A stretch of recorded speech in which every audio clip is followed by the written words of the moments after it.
then he's like this, and it's like, OMG, right there. Okay, so let's make an OMG face. Okay, this is what your brain does. That is the amygdala of your brain. So it's right back here. This is a smart part of your brain, which is the green. Do you guys see the prefrontal cortex? Yeah. Okay, that's a smart part of your brain. And then there's a part of your brain that remembers things, like books. It's like a book, and it remembers things. It has memories. It's called the hippocampus.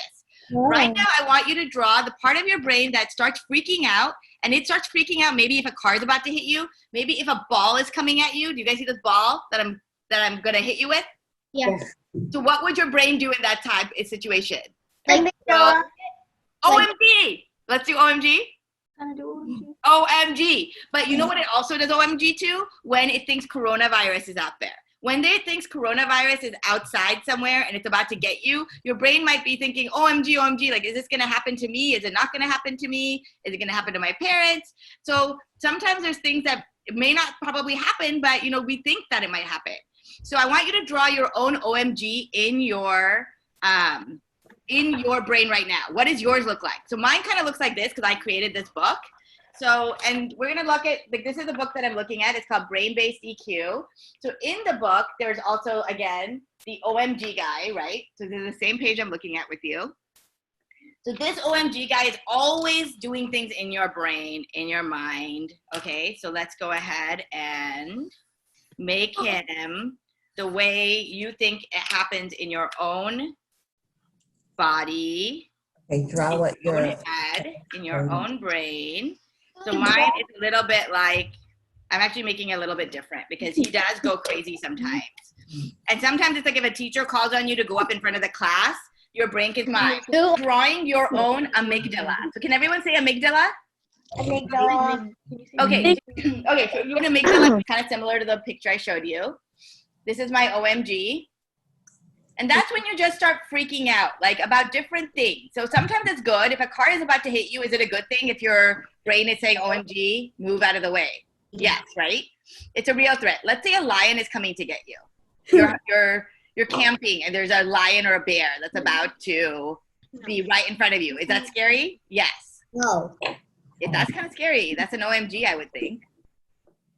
It's just, if a really good friend says, I don't like you anymore, guess who also reacts? Okay, this guy. Do you guys see this guy now? yes. Okay. Yeah. So what happens is when you're experiencing high emotions, which you might be right now because there's so many changes going on, right? Because we're not in school, we're not used to being home like all day and not getting to go anywhere. So this is high emotions, the bar that shows really, really high emotions. Right. So what happens to your brain is that there's that part that's really, really smart. So see the light bulb? Yeah. So go ahead and draw the light bulb on your sheet. So draw a light bulb and draw it kind of in front of your OMG guy. Right here. Yeah. Okay, and then I want you to draw, and that's called the prefrontal cortex. Remember, it's right here. Right here, that yellow. Right here, point to your head. That's your prefrontal cortex. It's still developing. And then we have the hippocampus, which is the book.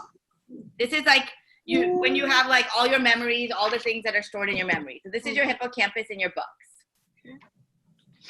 And it reminds you like why you love your parents, even though maybe you say I hate you to them because amygdala takes over, why you are friends with certain people, and then when they say something mean to you, you say I don't want to be your friend anymore, but then you forget that you had all these fun, awesome times with them.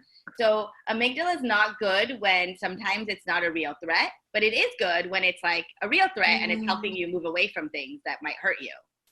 So it's good and bad, okay?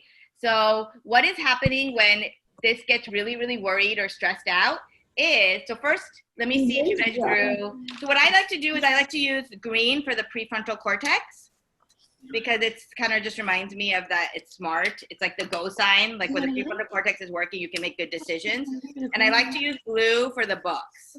So I'm gonna color this blue with this green. And that's how it is in my book, or that's how it is in that chart right there. Okay, you guys see this?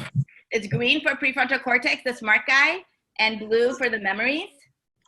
So go ahead and show me yours. I want to make sure you have those three things drawn: prefrontal, amygdala, and hippocampus. You have to do the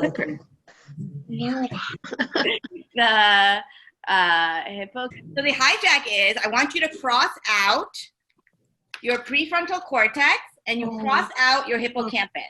So in my book here, that's what I tell them to do. So this amygdala hijack, I tell them cross off the prefrontal cortex and cross off the hippocampus, because actually these things stop working. And with that, what I then do is I take the amygdala and I have it like just go into those parts of the brain. To see how I took my red marks and I went it through the hippocampus and the prefrontal cortex. Get the pig.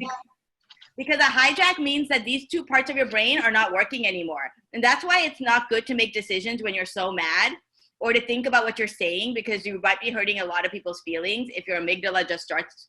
Like if your mom says, no, you can't watch TV, then your amygdala gets really, really mad, or you can't have another dessert because you already had one.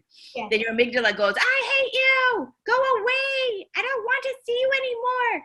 And it forgets all of the amazing things your parents do, and it's like not really thinking clearly. And that's what happened. So now you have a word to use. So if your parents say, what happened? Like, why did you act that way? You can say, I had an amygdala hijack, okay? So let's practice that word together.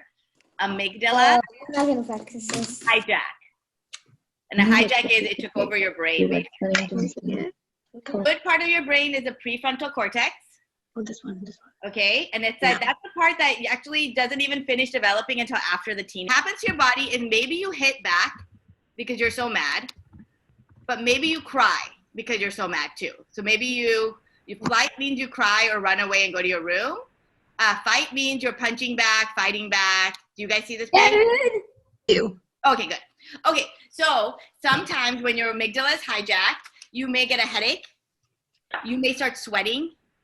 You may feel like your heart is beating really, really, really fast. You may start trembling, like because you don't know what to do next. You may feel like you want to throw up. One thing you can do during this time is to do some deep, deep breathing, which is different from the breathing you're doing right now. It means you breathe in through your nose and out through your mouth for a longer period of time, okay? So we're gonna practice that. When I do 2, that means you breathe in and you kind of sit up straight. When you breathe out, it has to be for 3 counts because it has to be longer, okay? And that's gonna start calming that amygdala OMG part of your brain down and making you feel better, okay?